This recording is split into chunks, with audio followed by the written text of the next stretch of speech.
থেকে এই যে আমরাই বলবো একটি দলের সাথে একটি প্রতিষ্ঠানের সাথে বহুদিন কাজ করতে করতে যে একাত্মতা তৈরি হয়, যে আত্মার আত্মীয়তা তৈরি হয়, তাতে বোধ হয় আমরা বলবার অধিকার জন্মে। সেই জায়গা থেকে বলছি, আমরা আনন্দ ভৈরবীর পক্ষ থেকে প্রত্যেককে আমাদের অন্তরের শুভেচ্ছা, অন্তরের শ্রদ্ধা জানাচ্ছি। সোনালী স্বাগত ভাষণ দিয়ে গেলেন। সোনালীকে অসংখ্য ধন্যবাদ, সুন্দর করে বললেন। এই যে কবি জীবনানন্দ দাশের ১২৫তম জন্ম জয়ন্তী পালনে আমরা ব্রতী হয়েছি আজ সবাই একসাথে।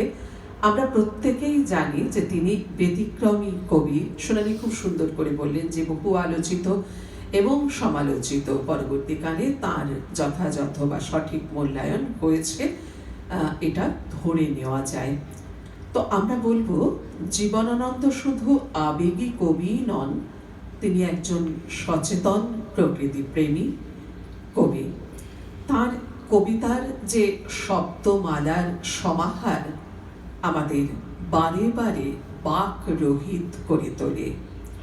কবি জীবনানন্দকে আমরা আজকে শ্রদ্ধা জানাবো কবিতায় এবং সঙ্গীতে।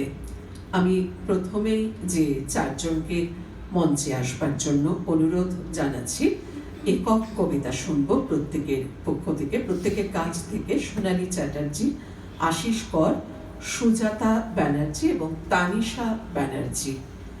আমরা একে একে শুনবো একক কবিতা এবং আজ তারপর কবিতা নিয়েই আমরা গোটা সন্ধ্যেটা রাত্রিটা যাপন করব। কবিতার মধ্যেই কবি জীবনানন্দের কবিতা। এখন একক কবিতায় থাকছেন তানিশা ব্যানার্জি, সুজাতা ব্যানার্জি, সোনালী চ্যাটার্জি এবং আশিস কর।